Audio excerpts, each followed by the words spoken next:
And we are live. That's Good right. morning and afternoon, depending on where you are. If you're in the great state of Texas, watching on the Smart Money Culture TV network, good morning to you. And if you're in the U.S., good morning to you. Great show we have lined up here. The Crypto Mondays edition, our first inaugural Crypto Mondays edition. We'll do this every Monday. Super excited about it. We ran into the great Lou Kerner, the founder of Crypto Mondays in Paris. It was absolutely wonderful. How you doing, David? Yeah, doing fantastic. I almost feel like calling it the Crypto Bear Market Edition Monday. Man, I got wiped in this downfall. Bitcoin down to 65,000. Unexpectedly happens. It happens so fast, you can hardly catch it. And when you Uh, do, you're just looking at all your L's across the board, eating eating your profits. It's out of control. What a horrid weekend on the market.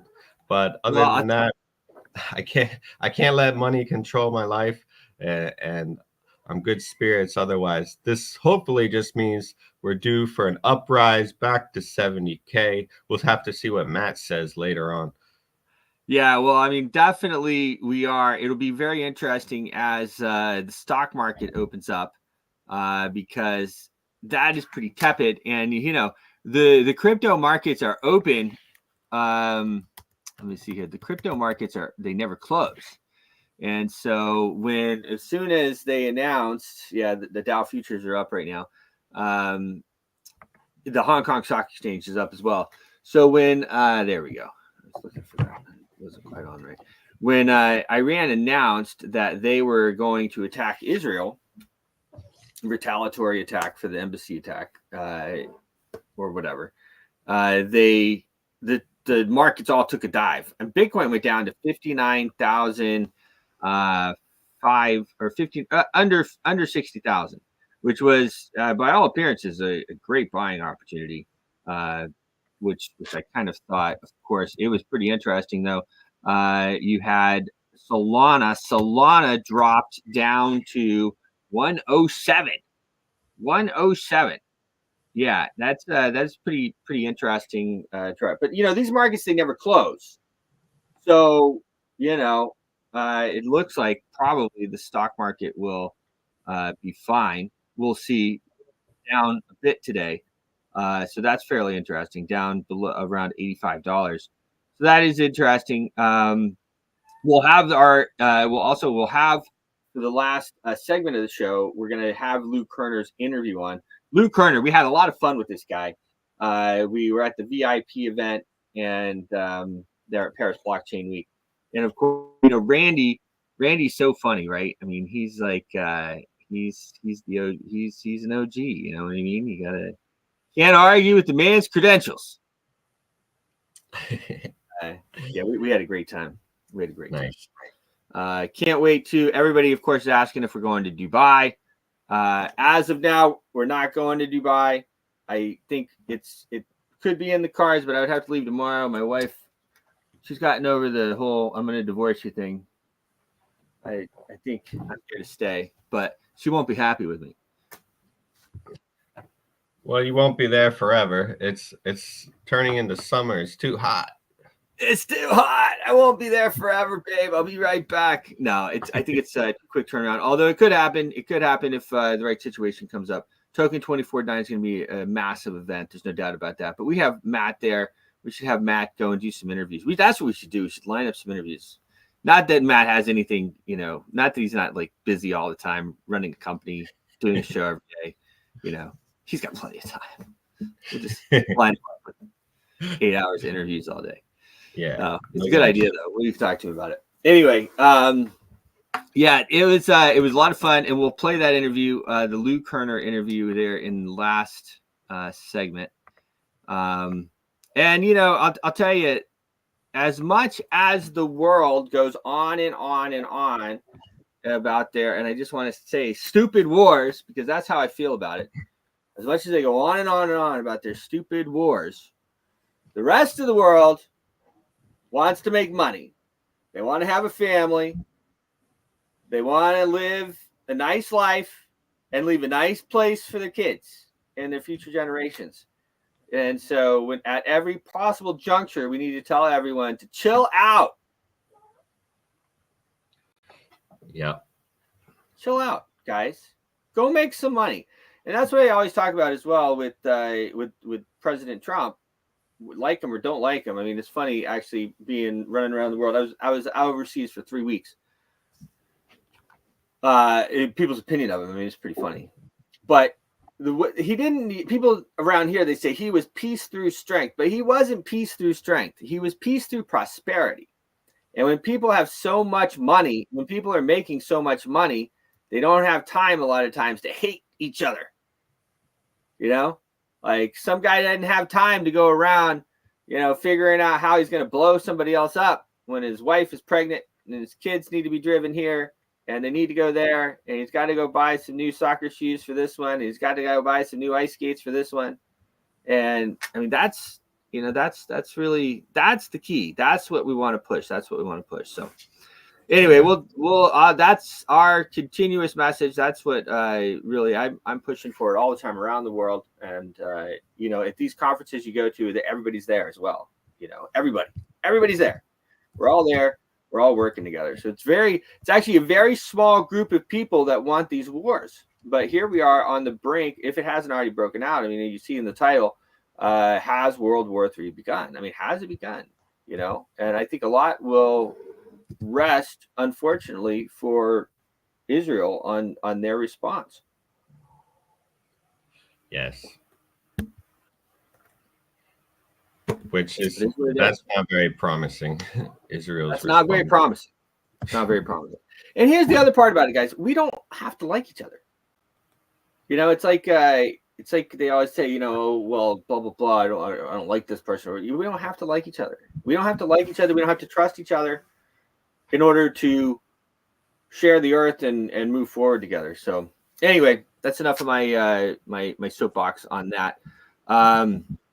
Oil, like I said, edged down a little bit. Stocks are totally tepid.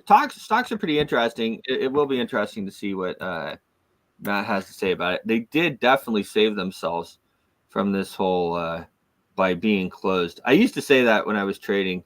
Let me just share my screen here. Let's look at, because the reason why I say that they're interesting is because the Hong Kong Stock Exchange is up considerably.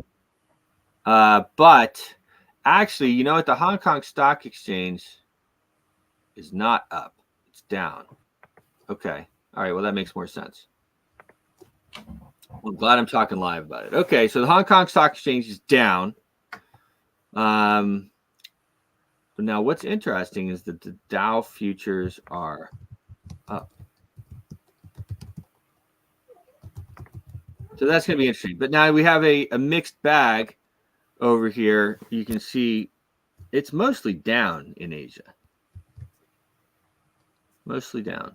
I mean, that's pretty red across the board there. You have the Shenzhen that's up, and you got the Shanghai that's up. Currencies, dollar continues to move up. Look at the DXY here. DXY. The DXY, just so you know, is a basket of currencies, and it's down a little bit. And this is how we kind of look at the value of the U.S. dollar. And actually, I had an interesting somebody on one of my posts. They said, "What are you talking about? The dollar's not up. The dollar's down."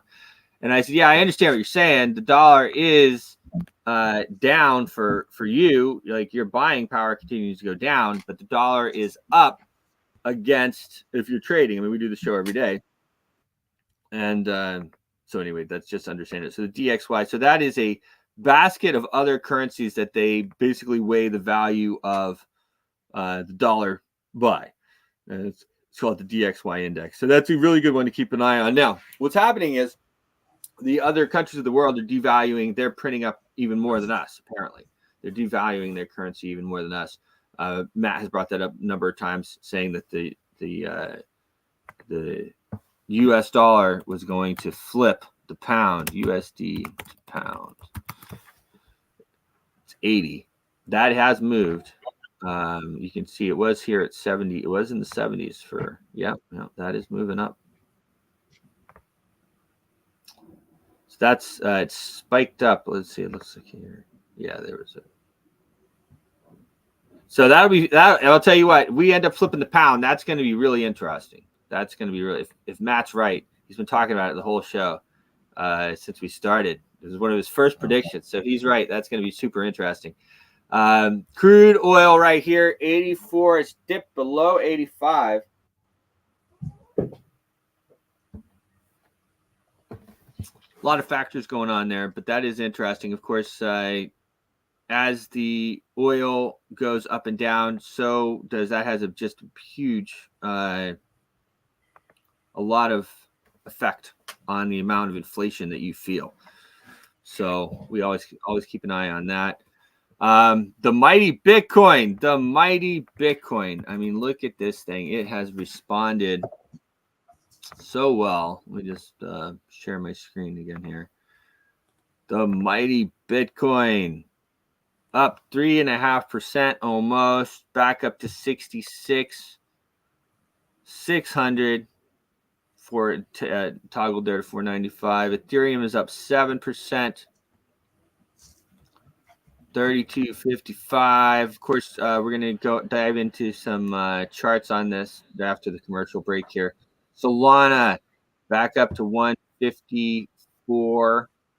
That was a crazy dive it took. That was a crazy dive. It was a great buying opportunity, I think. That's what I think. Yeah. I mean, I don't think it can go down too much further. So it probably is, the entry point is there. Well, the entry point was really 107. 154 is probably still good, but we'll see. I mean, here's the thing. Like, the markets are still very manipulated. And so even like it going down when Iran was going to attack and up, yes,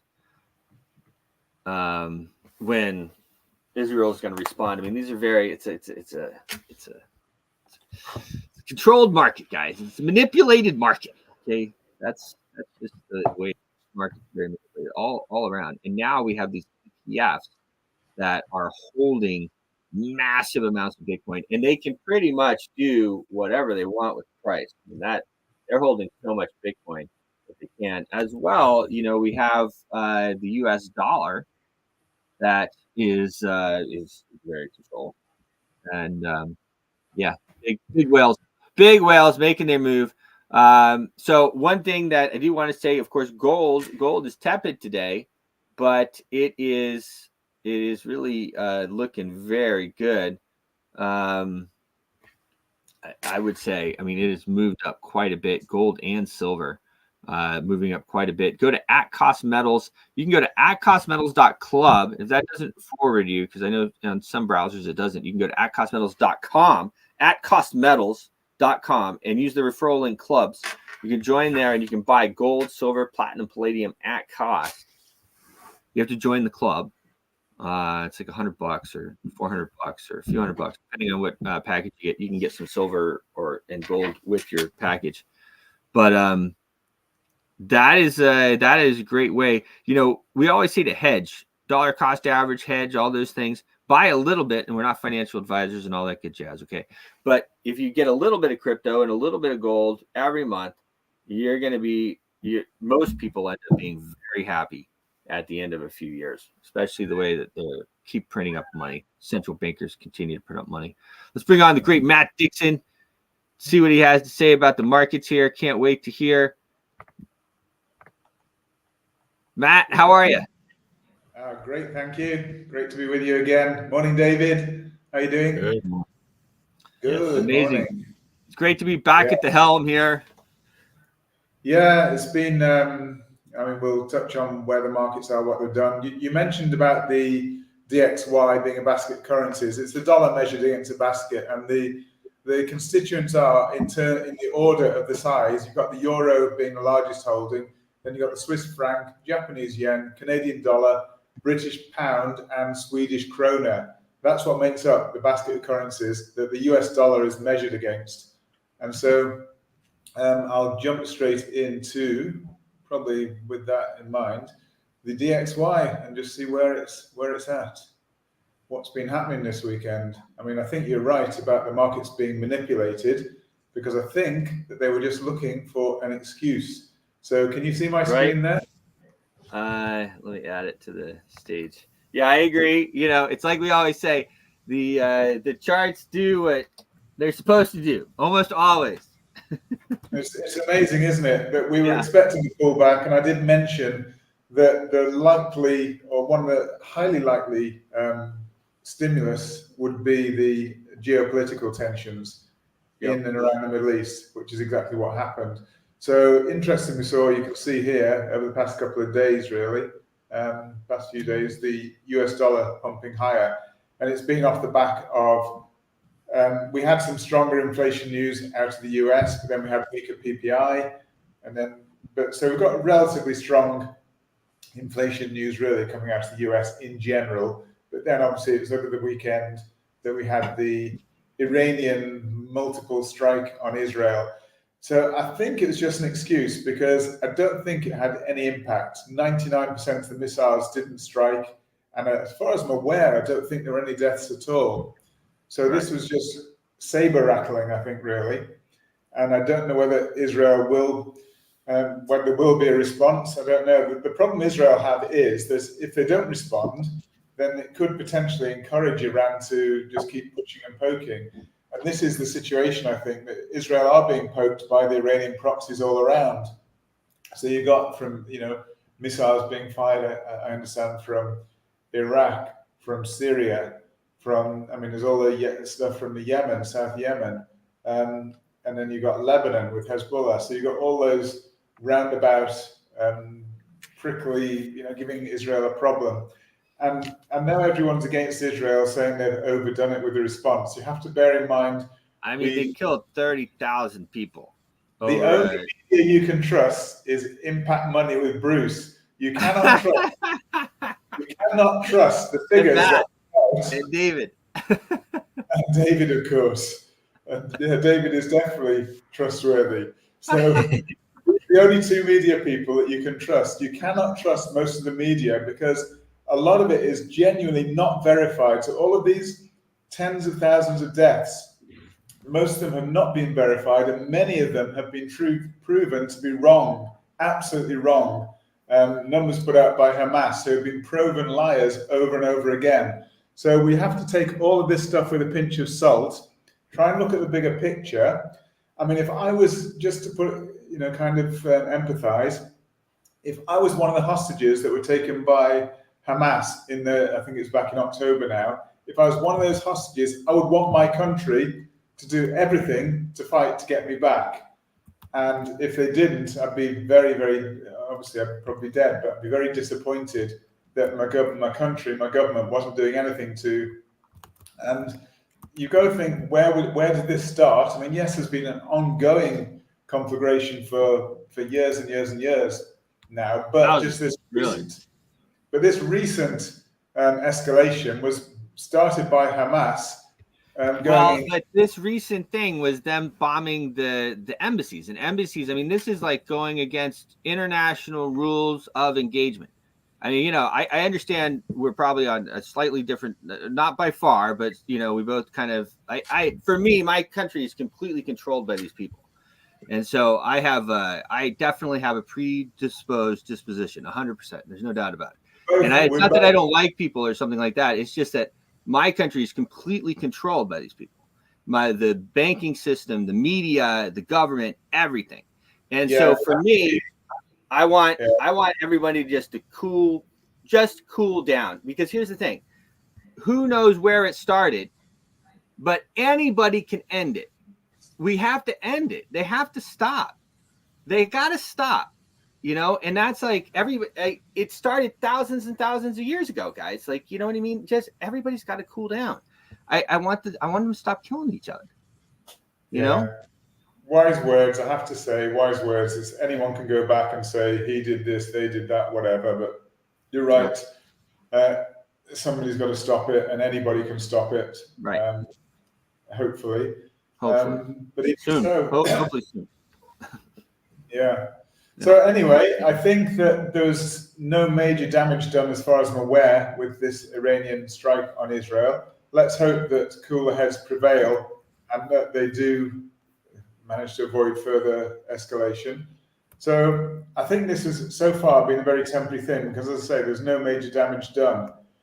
And maybe it showed Israel's strength in their defense as well. It's amazing, right? That Iron Dome is absolutely amazing. And they're using lasers to shoot these things out. I mean, it's unbelievable. Yeah, absolutely. And, you know, they're honing and perfecting these methods of self-defense all the time. So let's just hope that you know, that's, you know, it's seen as it's probably a waste of time attacking them anyway. I mean, as you say, let's hope cooler heads prevail and we get some lasting peace there. But it appears that markets are saying that, you know, they're recovering. I think they were, obviously there's a knee-jerk reaction. The markets dumped really sharply and now they're rising, not quite as sharply, but they never do, but they're rising quite nicely. So we're seeing the US dollar here, the DXY as it were, from looking as though it's 3 waves higher. So we'll probably resume downwards sometime soon. Maybe we've got a bit higher to go. So for example, if we measure this movement from the low to this first wave up here, and then just transpose that same movement to here, then potentially we've got to 106.70, potentially. That would be a nice target, because if it's an ABC leg, and you can see the B wave is in a nice 3 waves, which is perfectly normal. So if it's an ABC of some sort, or a WXY, it can be either, then the normal target would be for the C wave to equal the A wave. So this first bit is the A wave, then a B wave down, and then a C wave higher. So it actually looks like WXY, to be honest, which is very similar to ABC. It's just a slightly fancy permutation of ABC. So we'd expect a little bit higher, 106. Right now we're 105.90, so not a lot higher. So we may potentially have one more little dip down on crypto and risk assets, possibly. But then I think we're set for a good rally after that, because I think this is just a corrective move higher in the US dollar, and I think we'll probably resume downward in the US dollar for some time, and that could be really positive for risk assets. So we can see how the risk assets, I mean, here's Bitcoin again, it gives you some kind of idea about, is this an overall change to downward trend? And it doesn't look as though that's the case, because from the top, from the all-time high we had here about 73.6, somewhere around there, we can see very clearly we have 3 waves down, 1, 2, 3 waves down. That's telling us that's the low point there. That's telling us 3 waves is corrective. It's a little bit like that Animal Farm thing, but anyway, 3 waves is corrective, and 5 waves is impulsive. So we have 3 waves down, and this is a corrective wave higher as well, because it's all choppy and overlapping. And then we've got possibly one more leg down, possibly, because as I say, normally you'd expect the C wave to equal the A wave. So I measured the A wave here, transposed it to the top of the B wave, and potentially we may have lower to go, but corrections are always a little bit unpredictable. So it could have actually finished here. It's entirely possible. So, you know, at or around this level would probably be a good entry point, because it does appear to be corrected. This is all correction sideways. You can see it's not like this impulsive movement strongly upward. It's just corrected, choppy sideways. So some point soon, whether it's from here or whether it's from a touch lower, we're looking to go to new all-time highs for Bitcoin. That is reasonably, I've got reasonably strong confidence that's going to happen. And we can look around other cryptos and just see, I mean, I'll look at, let's see, Solana's probably a nice one to look at. So again, Solana had quite a deep pullback, we can see here. So again, I've got it labeled as an ABC. So I've got from a low point, I think it's back from $8. I got it labeled as 1, 2, 3, 4, 5 in red, which actually makes a larger wave 3. And then we've got an ABC down in wave 4. And typically a wave 4 normally goes to the territory of the previous wave 4, which is exactly what it's done. This is the previous wave 4, from 3 to 4. That's the territory. And from in Elliott wave terms, normally when you get a correction at a lower cycle degree, which is what this is, it will go to the wave 4 of the previous degree, the lower degree. and then push higher. So that appears to be exactly what's happening. And we did surpass, we had ABC, the C wave surpassed 1.618, which is the golden ratio, that wonderful Fibonacci relationship. So we just surpassed that with a little spike in price, and then the price started to move higher.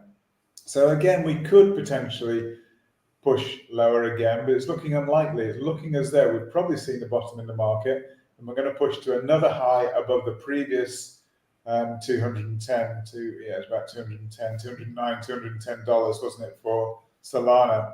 Yeah. So again, despite all the troubles, and they're looking for a temporary fix for the congestion problems, we're looking for a bounce back now from the Middle East problems that we had over the weekend. So things are looking reasonably bright. So even if we did have a touch lower to go, I think around these sort of levels, and especially the low level we saw over the weekend, that's probably a good entry point, because it appears that this is just a larger blue wave 3, then blue wave 4 is probably about to complete, and we could push up in a blue wave 5, which could take us quite a bit higher.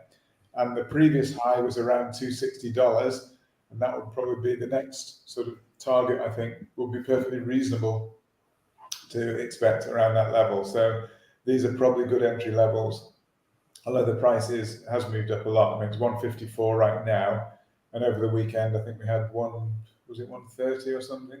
What, on Solana? It dipped down to 107 on KuCoin. I don't know about everywhere else. Nice. I mean, nice is a relative term. I'm sure tons of people got liquidated, but I was going to say nice liquidation spike. You know, I mean, that is naughty. If that's the case, if it really dipped to 107, that is bad, really naughty, because that is basically market makers spiking prices way down to catch all the, basically to knock out any longs, to hit their stop losses, because the actual price, and you can check across multiple exchanges like Binance, like Coinbase, and other exchanges, the price was about 121 was the low spike. Yeah. Solana, and if people spiked it below, which they can do, yep. You know, it's actually, they're allowed to, perfectly legal to do that, but they know the people that are trading on their platform, and if they spike the price down, it will have been to their advantage as a market maker. So if that was the case, I would say it's a little bit naughty, I think. But yeah, I was like, whoa, 107, $100. I mean, basically, yeah, 50% from the top. Yeah, very serious. Yeah. Yep. So it looks, I mean, as I say, on the big exchanges, I mean, we know KuCoin is quite big, but the real big exchanges, the tier ones, Coinbase, Binance, OKX, it spiked to 121 down. They're all the same basically. So anyone who did something different was market making. So anyway, that's Solana. And as I say, it looks perfect. The fact that the wave 4 was the territory of the previous wave 4, the Fibonacci was perfect, just over 1.618 for the C wave, which again is perfectly normal. The most common is 1 times, and 1 times would be 156, but it went beyond that, as we can see. And then the next one you'd probably look at is 1.618. It even spiked slightly beyond that. C waves can often be quite aggressive, and that's exactly what we saw here. We can see XRP was really nasty, and again, I don't know what KuCoin did with XRP. We got down to 141, and you can see we do say that XRP tends to move, you know, more than most moves. I was hoping we'd already bottomed out around these levels, but we did spike quite a bit lower, and you can see big red candle, but also the big spike, the big shadow below. So again, that's testing, knocking out people's stop losses. That's exactly what's happening. So this is market makers playing around. So a lot of people have got stopped out around those levels when it spiked below this previous low. That was a sort of stop out area that people will have. What I saw was 40 cents. Is that what you're seeing on your chart? 41.91 I've got here. Yep. Yeah. I mean, from 80 cents or wherever it was before, again, you know, that's a massive, it actually went up to 90 cents, didn't it? It did. When we got the SEC news out, it did spike to 90, yeah. And then it's pulled back since then. We did have a low, and then it pumped up again to about the 70 odd level, 74, I think. And then it came all the way back down to 41 over the weekend. So I think probably we're going to get a push higher. Litecoin, one of your favorites here. Yes. So again, I think that we're having it's not the same cycle here, but I think we're having from the triangle here, which is an X wave triangle, I think we're getting a WXY. So I think we've had the W wave up, which is always made of 3 waves, had the X wave down, which is 3 waves, and then we'd expect 3 waves higher now to give us a Y wave, which got it there, but it should be maybe over here somewhere. Expecting a Y wave, and I would think if this is correct, and I wouldn't expect it to dip that much lower because it shouldn't dip below the start of this E wave. We got an E wave finish, and then we started pushing higher in 3 waves here. So I wouldn't expect it to drop below this level. So I do think this was a great potential entry level, and the upside is substantial. I've got here 120, 120.67 as an immediate, and I did some Fibonacci measurements. This is the kind of lowest high that I expected to go to. It could easily go beyond there, and I got 129. It could even go beyond that if we got to 1.618, 148. So I think there is potential for a really good bounce higher in a lot of cryptos. Now, whether the correction is quite complete or not, but I'm just saying we're close to complete, and that means that if we go that high in Litecoin, no doubt we'll see some really good high coming in Bitcoin. So Bitcoin currently 66. It bottomed out at what did it bottom out at? Over the weekend, it bottomed out at 61. So it's already up 5,000. So it's up about probably 8% or something just in the past since the low this weekend. But Bitcoin, I do see it probably going into the 80s as the next level. It could again blast beyond that. It's like Litecoin. It could potentially go beyond that, but I think around the 80 level will be perfectly reasonable for Bitcoin to go to. Ethereum again dipped really low here. From the overall move, it dipped to the 0.618 level here, almost precisely. It's actually very precise. That was at 2,849. Let's just check. 2,850, in fact, exactly. So that was the low point, and it coincided with a perfect fib level, 0.618, which is a golden ratio. You can see very clearly from the top. You can see clearly, can't you? 3 waves. An A wave down to here, a choppy B wave, which is very typical of a B wave, the choppy sideways movements, and then the C wave. And it's looking, as I say, we could still potentially have one more push down to finish a C wave, but it's looking as though most likely it's complete and we'll push up now to new highs above this previous 4,085 that we had before. So looking quite promising. We had a real bloodbath in the meme coins, but they're also beginning to come back now.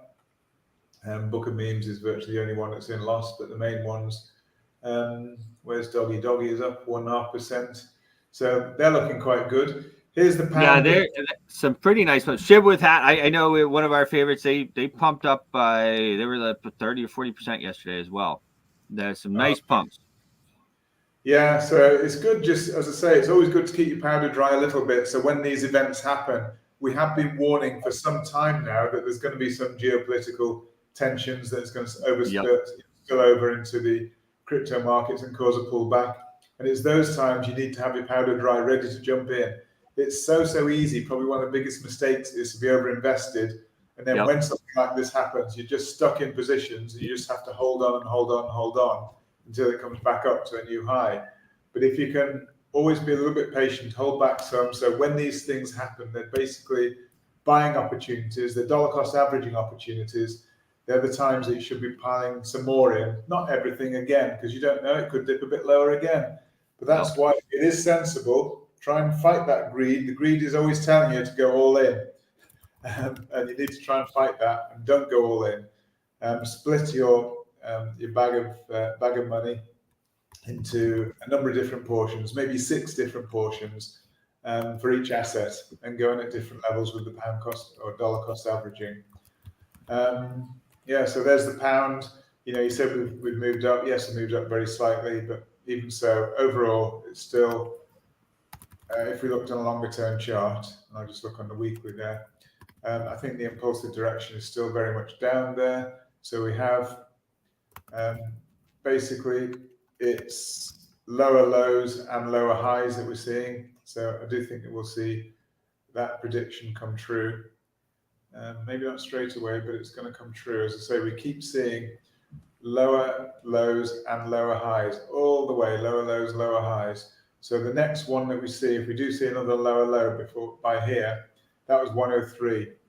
So the next time that we dip down with the pound against the dollar, that's going to be the flip the dollar pound flip that I talked about. And when that's going to be crazy. That's going to be crazy. Great. But I'll tell you what, the dollar, even with everything that they're doing, and that's why another reason why I think that we could be in for some more lows. I mean, they're gonna pull that money out of circulation somehow or the other, and that is one way that they pull it out. By events. I'm sure they pulled out a lot of liquidity came out of the market over the weekends. One of their favorite ways to remove liquidity, to remove U.S. dollars from the market, is by crashing commodities and buying them back, and all that spread in between, that all that money that everybody had is just gone, poof.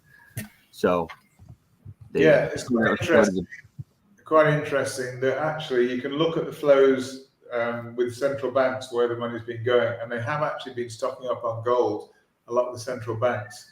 So they were aware of these geopolitical issues, and they're stocking up on gold because gold is a hedge not just against inflation, but a hedge against real geopolitical uncertainty. We can see very clearly here, I mean, we're not a long way off the wave 3 target that I had. So we've got a wave 1, 2, 3, ABC wave 4, perfect ABC wave 4 there, and then working on wave 5. So I think actually that this wave 5 still has higher to go. That target is probably too low, but bear in mind that's only a wave 3, and we'd expect wave 4 down and 5 up to new all-time highs again, way above here. I mean, it's going to be probably quite substantially above here. So gold is still the hedge against inflation. And right now, that's the worry with the US dollar, with the world really. They printed all this money. We still have, the economies have not really taken off. And as you say, they're trying to withdraw money from the economy. We talk quantitative tightening and, the retaining high interest rates and so on. So they're basically tightening up on the economy. But once the economy starts to roll over and we start to see weakness, then they will recommence money printing. And that's when you'll see, you'll see maybe flowing into risk assets for a short time when there's money printing again. But it's in response to a problem with the world economy. So, yeah, and I mentioned it. I wanted to play the Lou Kerner interview just so you know. It's about 12 minutes. Okay, that'd be good. Yeah. Look forward to that. We have a couple more minutes. Just wanted to give you a warning. Okay, it's fantastic. Yeah, that'd be good. So oil again. Surprisingly, oil didn't do quite as well as we expected with this geopolitical issues. But again, right. I think it was so much of a non-event in some ways because, as we say, Israel shut down 99%. I don't think there was a single death as far as I'm aware. So Israel contained the problem really, really well. So there's no particular escalation or geopolitical escalation here. So no real effect on oil. And as we said, the US economy is probably beginning to show some signs of slowing down, even though we've still got inflationary pressures, but some signs of slowing down. And so maybe the demand side on oil is not looking, not that strong. I mean, you talk about the driving season in the US, but don't forget the rest of the world is coming out of winter where they use a lot of heating oil and coming into the summer where you don't use as much. So again, that's balancing. So I don't think there's any major demand issues. So I guess there's not that much upward pressure on oil at the moment. But I mean when things really kick off in the Middle East, and unfortunately they will do because it's not resolved at the moment. Hopefully we'll see a bit of calm and we'll see markets rise again. But until they see a long-term proper resolution to all the tensions there between Israel and the surrounding neighbors, there's not going to be a resolution. There will be further problems, and no doubt if it kicks off again, they'll keep ratcheting up a little bit higher, a little bit higher, a little bit higher. And so next time, if Israel do have a response, that'll ratchet the tensions up a bit more. Then Iran will probably ratchet up a bit more. And it'll take something special for people to actually step back and be the first one, as Bruce was just saying. Somebody's got to put an end to this, but who has the maturity, responsibility to do that? We'll see. Yep. So are you going to play that clip now? Well, it's a 12-minute clip, so I probably should. So we have time. Yeah, please. Thank you, Matt. That was fantastic. Always fantastic, Matt. Yeah, we had the pleasure of sitting down with the great Lou Kerner. Lou Kerner, I don't know if you've met him before, but he is the founder of Crypto Mondays. So Dr. Marwan and everybody, I mean, he knows everybody. You know, Dr. Marwan had him out there to Dubai to do start Crypto Mondays there. He's all over the place. He's super excited. So Monday now we're going to do Crypto Mondays every Monday. Monday on the Impact Money Show will be Crypto Mondays show, and but this is our kickoff one. I sat down with him. He's a great guy. We were together during the VIP event, a wonderful VIP event. They had us. They rented out the whole Louvre Museum, or Louvre, however they pronounce it over there. It's absolutely fantastic. It's just really unbelievable. I'll play some more of my stuff in there at another time. But this was the interview with Lou, and it just my initial. Let's see here. And it's a great interview. He talks about what he's doing and where he is going. Ooh, that's not it. It's all right. Hold on a second here. I'll bring it over to this one here. And we are back here at Paris Blockchain Week. What a wonderful event! Run into that event like this. It's one of the most important events happening. Last night, of course, we ran into the great Lou Kerner of Crypto Mondays, and learning so much more with Crypto Oracle Collective and what you're doing there. So, Lou, it's one of those things. A lot of times I tell people that, and I'm sure you say the same. Your currency is as good as your community, and you may be the biggest community builder in the history of Bitcoin. What does it feel like? Well, I think my success in building community, I think it's a testament to the power of decentralization. Crypto Mondays is a meetup I started in New York January 18.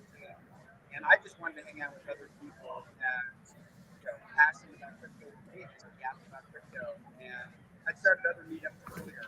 I'd actually been a long time shareholder. And we had 300 people the first one in January. We had 350 TV screens per second. We decided to blow it out around the world. Decentralized. We have one rule, and the one rule is you are not allowed to email me and ask me permission to stuff. That's So it's a good rule. Everybody likes that. Don't email me, okay? Ask for permission. Email me if you can help build something, but we are truly decentralized. So everybody builds Crypto Mondays in their city that they want to do. It's really cool. What a concept. I know you got invited to Dubai. Our good friend Dr. Marwan and the team there had you out there. So it is, I guess I can put it in the same category. I mean, I know I'm flipping you up a little bit, but I try to lead one way. And I think, what is it feel like, Charlie, to have a coin that everybody is on? Everybody is on Litecoin, right? Everybody. What does that feel like? So when you have connected so many people, hundreds of thousands, right? People. Well, we have more than 60,000 members on Meetup. Okay. And some of the we have more than 50 chapters around the world, and some of the chapters actually run on Eventbrite. I'm not even quite sure in total how many there is. But for me, actually, the greatest gift of Crypto Mondays has been, the business model is largely the more you do for the community, the more the community takes and multiplies and gets it back. And I've been personally overwhelmed by what that community is giving me back. But what's been awesome is seeing how the 50 plus other chapter organizers have also been overwhelmed. Yeah. And how it's changed their lives. It's changed everybody's lives to actually run one. They got new jobs, made new relationships. It's a mitzvah. It's something else, right? Well, and if you haven't been to a Crypto Monday, go. I'm sure you have one in your local area, but you probably have been to one already. So the great Luke Turner here, glad to have you on. So tell me a little bit more about what you're doing with the Crypto Oracle Collective. Sure. So we're a decentralized Web3 advisory service. We launched in July of 2022 with 24 Web3 experts. We're now more than 250. We have a growing roster of clients. We're creating tokens. And last week, we launched an AI Web3 accelerator. Very cool. Mouthful right there. Let's unpack it a little bit.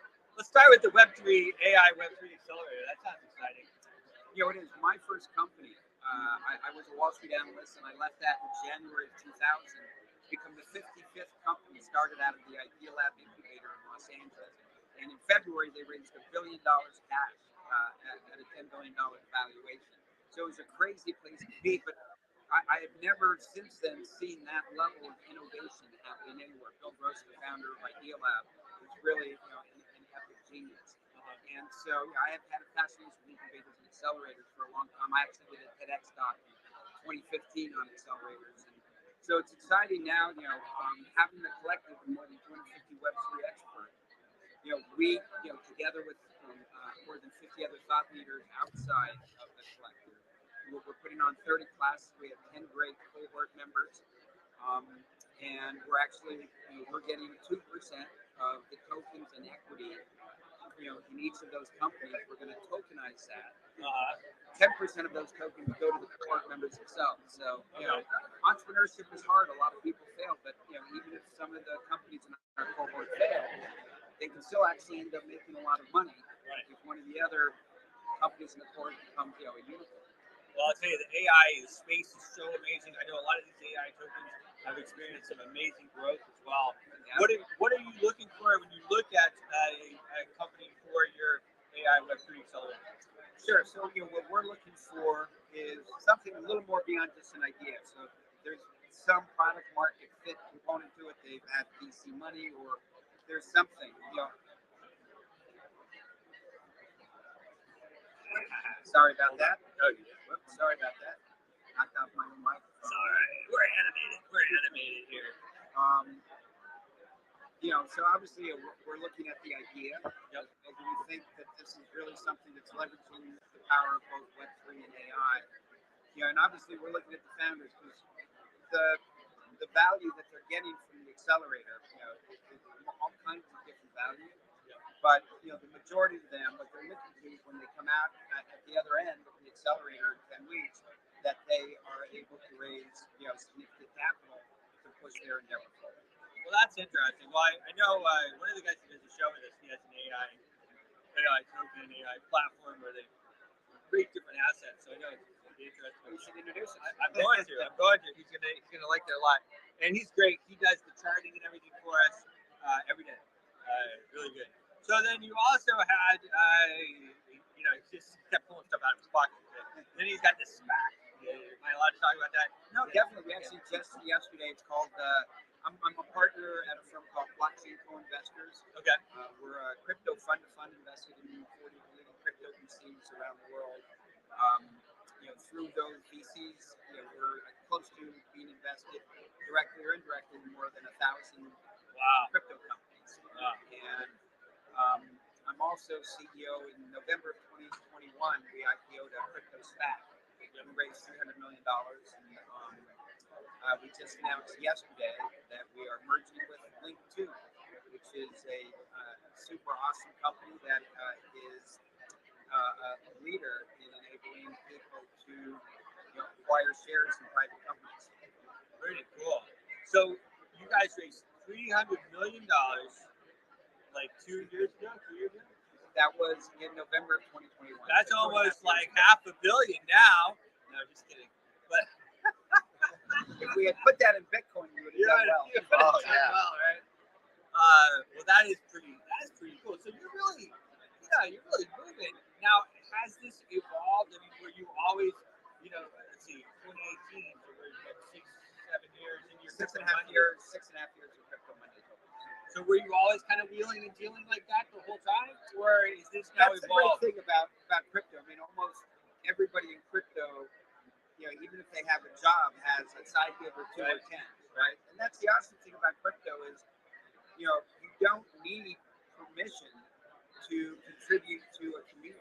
You can just go and contribute, and if you contribute a lot, you'll be overwhelmed by what the community will give back to you. Pretty interesting. So here at Paris Blockchain Week, obviously it's a very nice event. It's nice to come to. It's nice to be here. What's your main goal here? Well, so one of the awesome things about Crypto Mondays is the 5th chapter that opened up in May of 2018 was Crypto Monday Paris, and it grew and it grew until it became Paris Blockchain Week, and here we are. And so, wow, exactly. Did you not know that before? I didn't know. Yeah.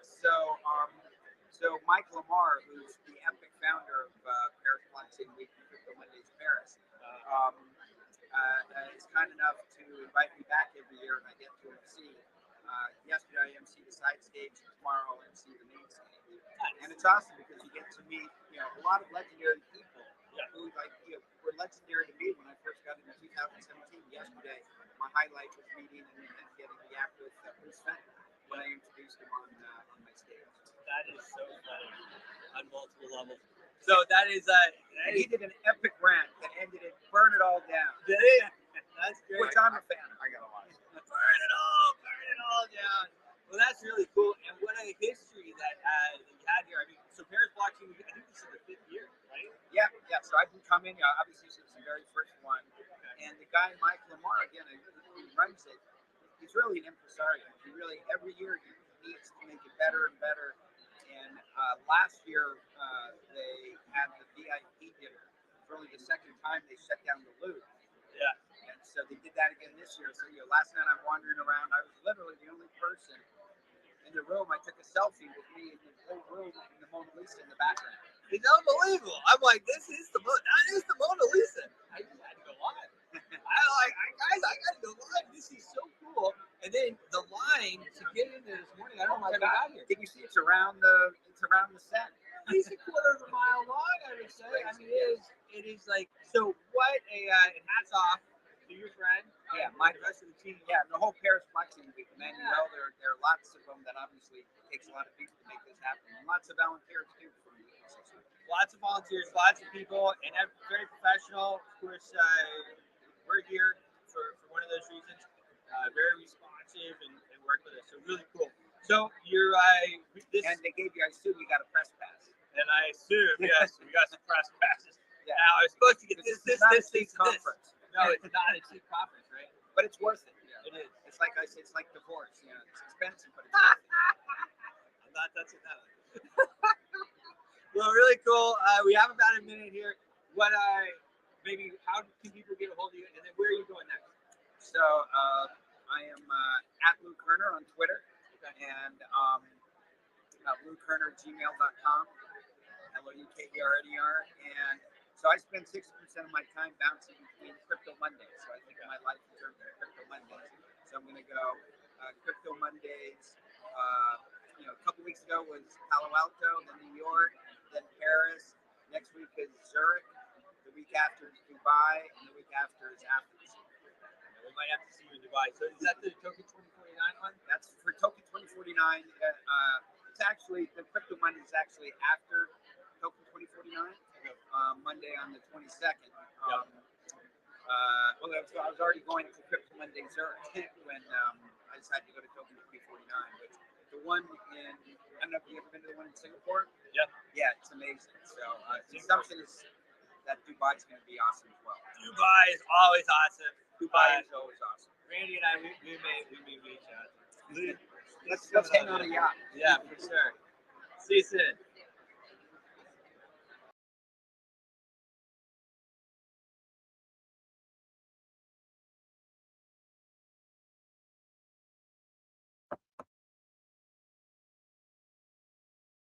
I think you're muted.